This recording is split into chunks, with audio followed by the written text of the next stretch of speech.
Dealing with a challenge like Ebola is extremely difficult.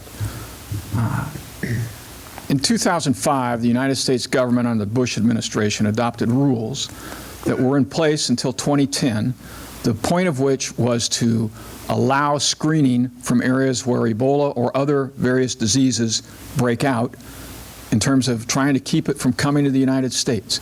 In 2010, much to the dismay of many, the Obama administration repealed those rules and went back to what existed before. So essentially we were defenseless at that point.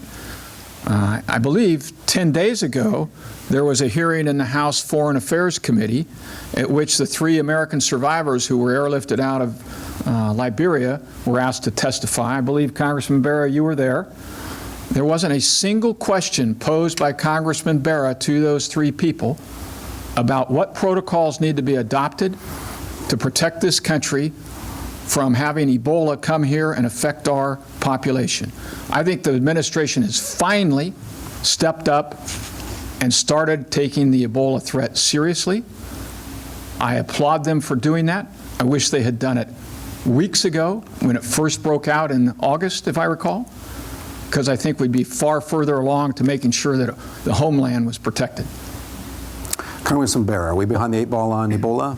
Well, I look at this as a doctor and a public health expert. I was medical director for Sacramento County and post 9/11, so we did a lot of work, when we were worried about anthrax, potential smallpox, on how you get ahead of things like this, contain it, and triage. Now, I was on the phone with Tom Frieden, Dr. Frieden, the head of the CDC, last week. I've been paying very close attention to Ebola, looking at it from the perspective as a doctor and public health expert. In that conversation, Tom reassured us that we are safe here, but we do have to step up screening mechanisms. I support the president's stepped up screening mechanisms. We have a terrific public health infrastructure here, but we have to screen people in country in West Africa, and then we also have to work with border and customs agents here in America to make sure if people are developing symptoms that we're isolating and identifying them. Now, if we want to get ahead of Ebola, it's going to have to happen in West Africa, and I support the president's sending some of our resources there to build the infrastructure, to build those isolation suites and so forth. It's incredibly important. But again, we have a public health infrastructure here that's fantastic, and that will help us. We don't need to panic at this juncture. What we do need to do is we need to get ahead of this in country. I support the president's plan. Mr. Ose, your chance to reply. Ebola is nonpartisan. It affects everybody without regard to your party registration. My point here is that I stipulate that Congressman Bera knows more about public health than I do.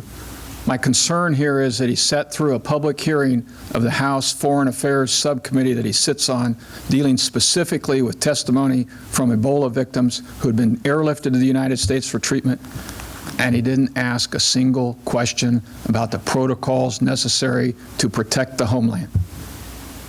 Congressman, there's a specific address to you in the hearing. You want to reply to that? Well, again, I've been at the forefront of this, working with the CDC, talking to the CDC, and working with the CDC to get ahead of this. They're the preeminent healthcare organization in the country, or in the world actually, better than the World Health Organization, and they're really taking the lead here. So my conversations are directly with the head of the CDC. Okay, thank you, gentlemen. We will move on from Ebola to Dan Smith with a question for Congressman. Oh, I'm sorry, we have a follow-up. Marian, yes. Apologies. Mr. Ose, you mentioned protocols, but I'm curious what protocols specifically you would support. For instance, restricting flights from West Africa? I think that protecting the homeland is the #1 job for the federal government and its elected representatives.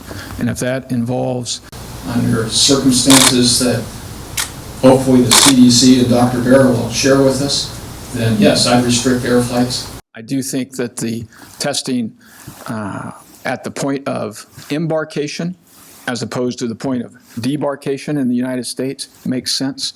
I mean, this is a very real, serious threat that cannot be dismissed because you didn't read your national security briefing or you weren't willing to ask questions. This is something members of Congress need to jump into and get their hands all over. Congressman, banning flights. I agree with them that Congress has to take this very seriously, which is why I do.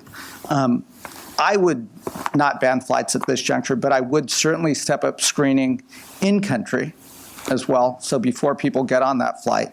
And then I would work with Customs and Border Security here in our homeland when people land to also do the screening. So, and again, in conversation with the CDC, with Dr. Frieden, that is the protocols that are being put in place.